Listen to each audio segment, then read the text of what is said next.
Quisiera pasar al señor Federico Maravanje y Cargo. Buenas noches.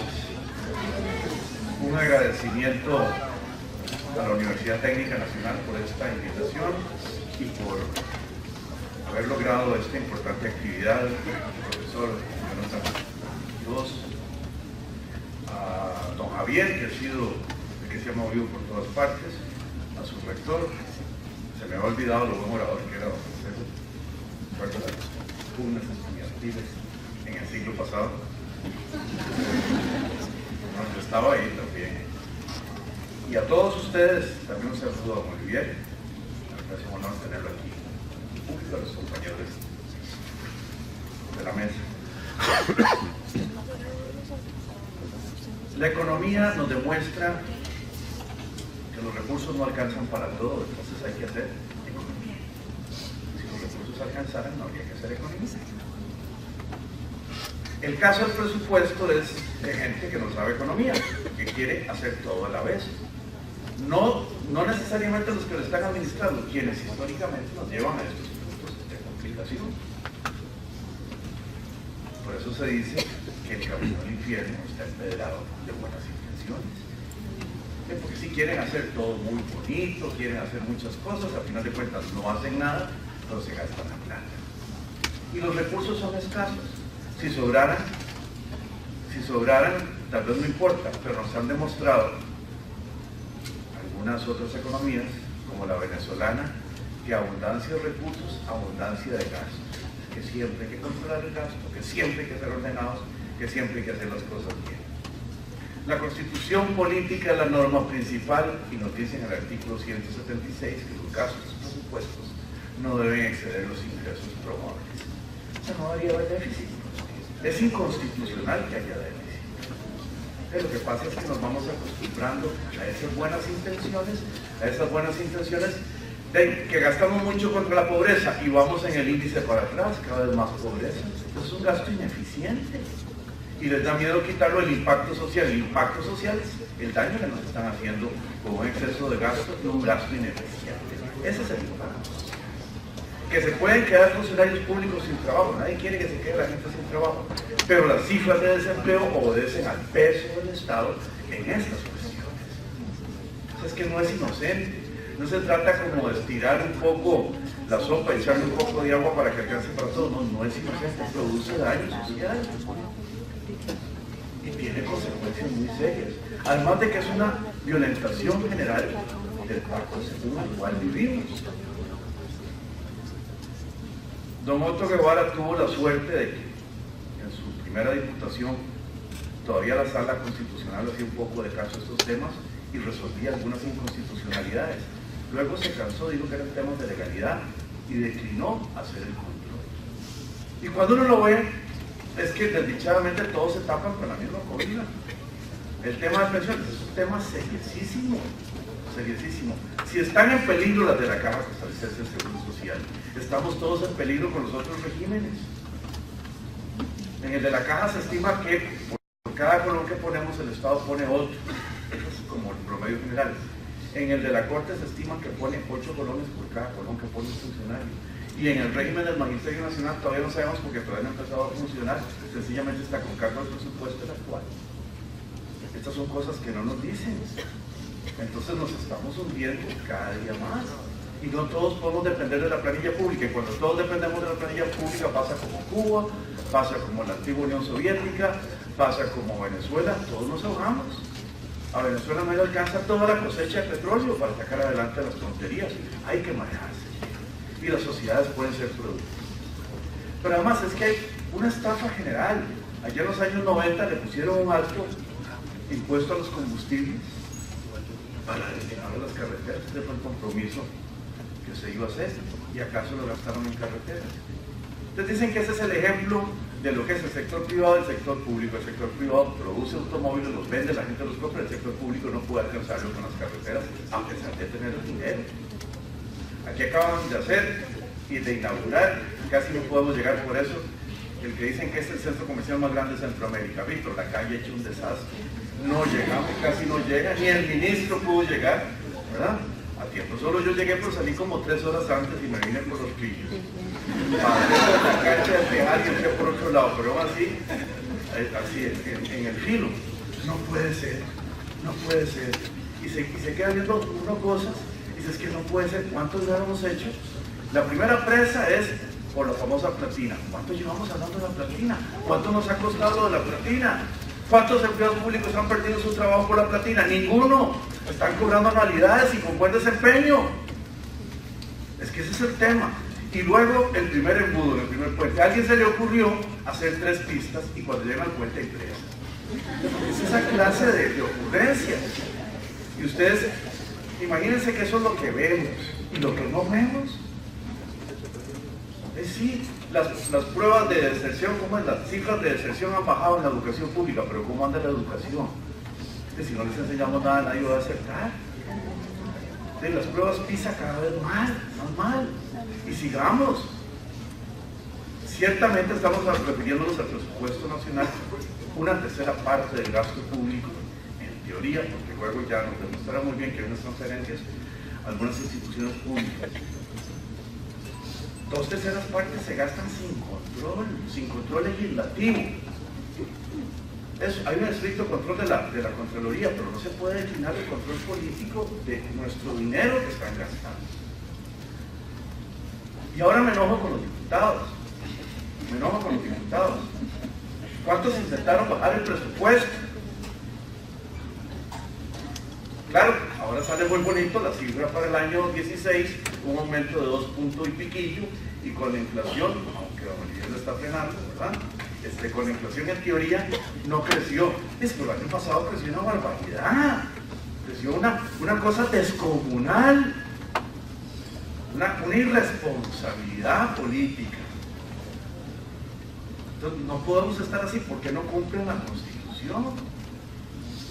Ahora, hay culpa de los diputados, y lo decir por 2 vías. Primero, porque falta vocación para controlar el presupuesto. Están ahí para eso.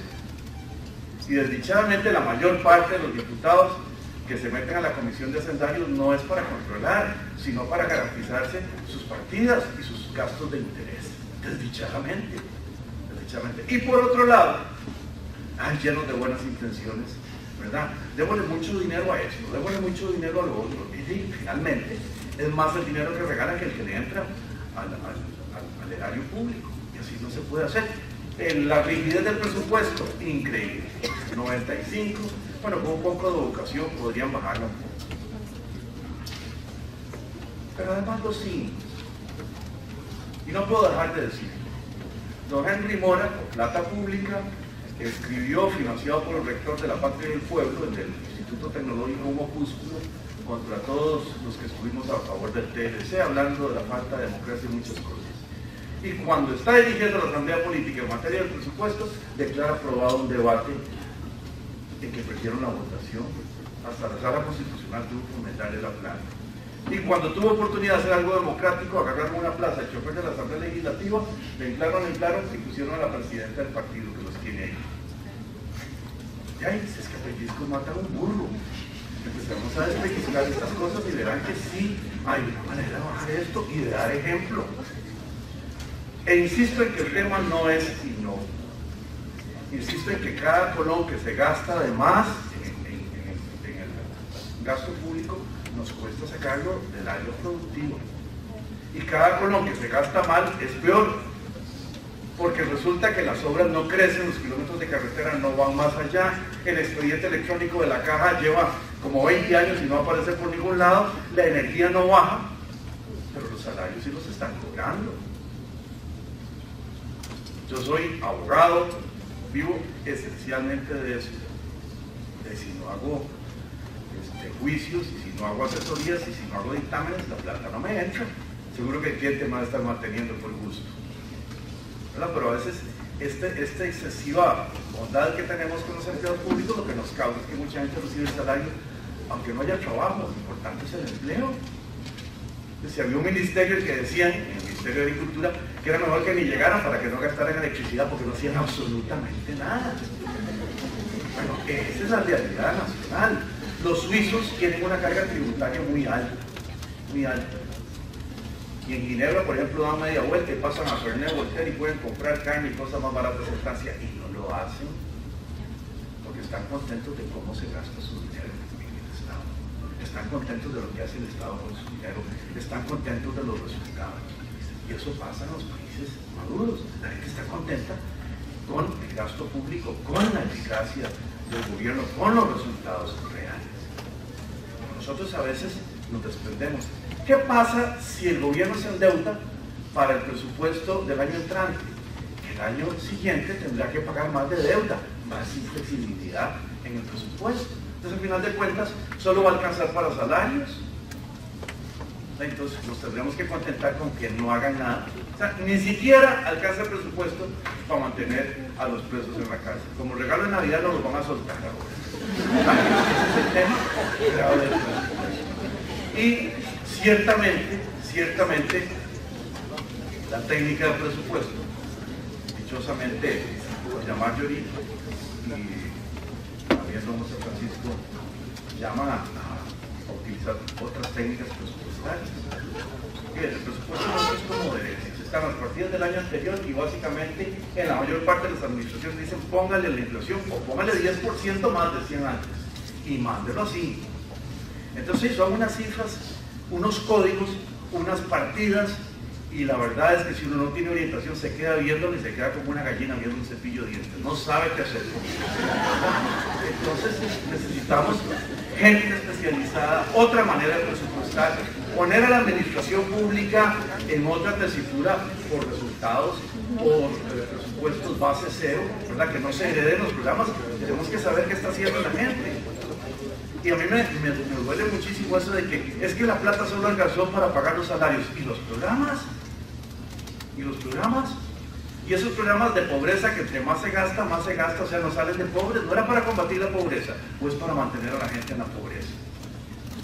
Tenemos que tener resultados.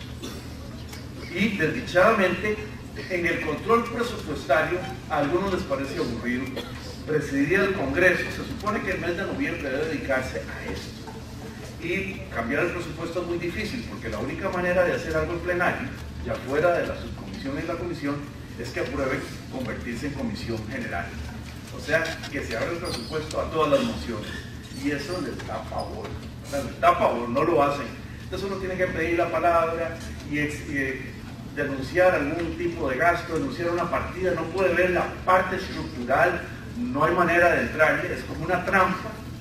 Es como una trampa, sino que tiene que decir en la partida tal, la número tal, bajen esta cosa tal, y pido que se abra el plenario a comisión, y no lo hace, y en esa se pasa noviembre. Presidí alguna vez y el diputado Edwin Patterson me dice, don Federico, le pido permiso para irme a la casa, porque eso está aburridísimo. Yo prefiero estar en Limón, ¿verdad? Lo pierde. Sí, en Puerto Viejo, que aquí en el plenario yendo estas discusiones tan aburridas. Y tuve la oportunidad de decirle que ese es el encargo nacional de los diputados, estar en esas discusiones aburridas. El trabajo de los diputados no es votar, es pensar en grupo, y la única manera de pensar en grupo es deliberar. Por eso el que más trabaja, aunque no se crea, es el que más habla y oye, ¿verdad? Tiene que hablar y oír. Tal vez en el futuro inventemos unos cascos con cables y antenas y logremos pensar en grupo. Por ahora, solo hablando. Y eso es lo que hay que hacer. Oigan las comisiones del presupuesto, perdón, las discusiones del presupuesto. Vean las mociones que se han presentado, ustedes se darán cuenta quién trabaja, quién no trabaja. A final de noviembre, presiente, no pasará nada, no abrirán el plenario de comisión y se va a aprobar el presupuesto esencialmente como salió de la Comisión de Asuntos Hacendarios, básicamente como salió de la subcomisión y elementalmente igual que como lo presentó el EE. No pasa nada. Y cada día tenemos un Estado con más elefantiasis, que gasta más en cosas menos importantes y con más rigidez, y no pasa nada. Tenemos que empezar a iniciar algo, que el gasto público sea útil.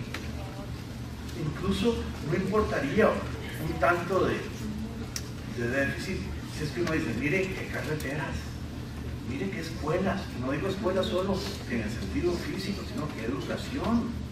Miren cómo crece todo, miren qué infraestructura. Si los únicos bueyes que construimos son los que hacen narcos, ¿ah? ¿Qué desastre? Y sin permisos, ¿ah? Resulta que APM Terminals, que está haciendo otro, está trayendo la piedra de Noruega y de México, cientos de miles de toneladas de piedra, porque aquí no se pudo con la tramitología. Para eso sirve el presupuesto, para pagarle a alguien que se opone al desarrollo. Y cuando estaban a punto de lograr algún permiso a productos alcantarillados, salió el Carrera y declaró reserva unas aguas para que no pudieran pasar por ahí. Estamos como concitados contra el desarrollo nacional y les pagamos el salario para eso, para que se pongan al desarrollo nacional. Entonces, son conversaciones que a veces a alguna gente no le interesan, son demasiado grandes, demasiado difíciles. Yo agradezco muchísimo a quienes me cedieron la palabra, que hicieron explicaciones tan buenas, porque pueden aprovecharlo para que vean ustedes la dimensión de lo que estamos hablando.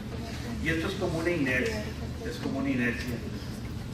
Yo tuve la posibilidad de negociar en el año 2002, poner a 3 compañeros de partido en la Comisión de Asuntos Hacendarios y lograr la presidencia desde la negociación. Fue fuerte. Ya decían que no éramos el movimiento libertario, sino el movimiento lagartario. Y sin embargo, prácticamente perdí a los 3 que logré meter. Uno, el gemelo Salas, se nos fue a los pocos días. Y el Balazo Herrera, cuando llegaba la discusión del presupuesto, me decía, mejor vení vos. De los propios que íbamos a ir a parar el presupuesto, cuando logramos recibir el presupuesto en septiembre, que llegó el Ejecutivo, presidente de la Asamblea Legislativa, temporalmente yo, presidente de la Comisión de Hacendarios, Balazo Herrera, y los recibimos, y vean, ¿no? Que es un montón de tomos, lo vamos a parar, lo vamos a revisar, y se hizo puro puro. Le pedí a mis compañeros en la primera aprobación que lleváramos el debate, por lo menos hasta medianoche, a ver qué pasaba para que la gente se interesara, y no logramos estirar el debate. No, tenemos que socializar, estamos en otros tiempos, por lo menos pongamos los pies encima de la mesa para que la gente, no, ¿cómo vamos a hacer eso? Bueno, a punta de penas y vergüenzas no cambiamos el país. Así que ustedes que están en la edad de la ilusión, en la edad de la fuerza, pongan atención a esto y ojalá logren cambiar nuestra vida. Muchas gracias.